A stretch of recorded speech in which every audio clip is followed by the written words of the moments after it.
Bill Barnwell is making himself public enemy number one among Jets fans.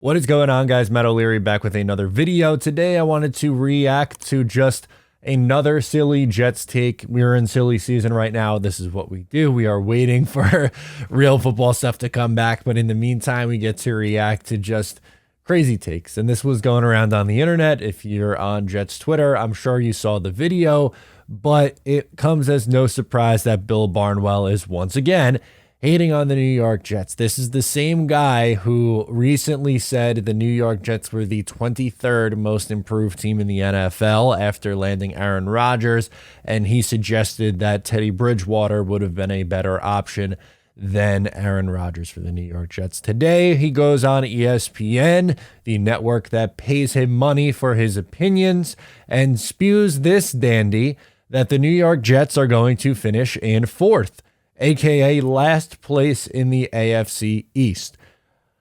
His reasoning behind it was, I don't see why this is a crazy opinion. They were in last place last year.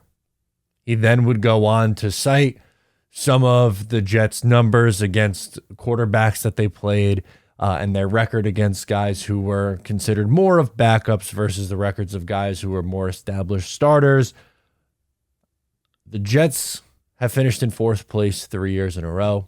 7 of the last 9 years, they have finished in last place. So if you just want to go, I am lazy, I don't want to put any effort into my research and/or analysis, I am just going to say LOL Jets.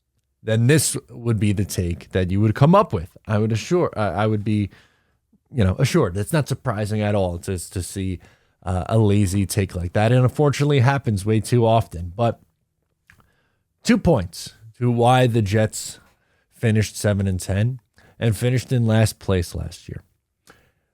Who were they starting at quarterback? Everyone loves to pull the numbers. Oh, the Jets got lucky with some of the quarterbacks that they played against last year. Well, what about the ones that they trotted out themselves?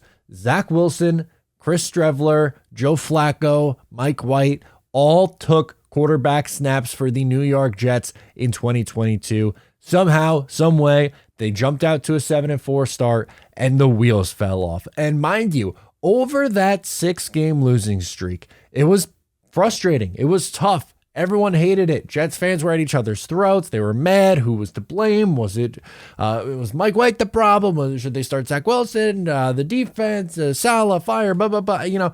Everyone was at each other's throat. But over that final 6-game stretch, a stretch where they lost 6 straight times, their defense over that period allowed on average 20 points a game. 20. For the season, they were 18.6, which was 4th best in the NFL. 20 flat, which is what it was. 20 flat would be 5th best in the NFL. So the Jets essentially had what paced out to what would have been the 5th best defense in the league during that stretch and lost every single game. Why? Mostly, not all, but mostly due to the fact that they were trotting out terrible quarterbacks. Zach Wilson stunk down the stretch. Mike White had a couple of nice moments after the injury, not the same guy. Joe Flacco came in and had to play, not the same guy he was in 2012 when he's taking teams on a run to the Super Bowl and winning a Super Bowl against the San Francisco 49ers. But we're going to use that logic and just not, use our brains about acquiring a different quarterback, a pretty good quarterback, one might say, in Aaron Rodgers, and just say, you know what, that's it. They're going to finish in 4th again. Why? Because they did it last year.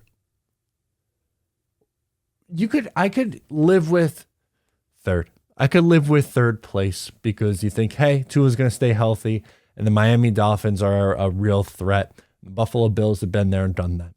If you want to say 3rd, okay, fine. But below New England, One of my closest friends on this earth is a New England Patriots fan. He can't see them getting more than 5 wins this year. I think I have them at 6 or 7 wins on the season right now in my way too early predictions, again, subject to change, but they are very, very well coached, obviously, with Bill Belichick, but the rest of that roster stinks. They do not have enough to be competitive in an incredibly difficult conference. They're going to play teams tough, and they're not going to roll over and be a 2-win dumpster fire team. They probably win between 6, maybe 8 games. 6, I would say between 6 and 8 games is where they're going to end up. Even Teddy, you know what's bad? When Teddy Bruschi, a former Patriot, a Super Bowl champion, multiple-time Super Bowl champion for the New England Patriots, is saying that the Jets are going to finish first or second in the division at worst. And this guy, Bill Barnwell, is saying they are going to finish in 4th place. By the way, quick little Google search tells you that Bill Barnwell is a Giants fan and a Tom Brady lover, according to Wikipedia, which, as you know, is the most trustworthy of sources. Can't put the bias aside. Can't do it. Look, I get it. You got to do it. And you got your reactions. You're getting your reactions to it, but it's embarrassing. It's embarrassing is what it is. You're better than that. So Bill Barnwell is going to be public enemy number 1 on Jets Twitter this offseason. So when the Jets don't finish in 4th place, when they don't lose every single week, let them know. And hopefully when they clinch a playoff spot, let them know that too. That's going to do it for me today. Thank you so much for tuning in. Once again, I am Matt O'Leary. I'll catch you next time.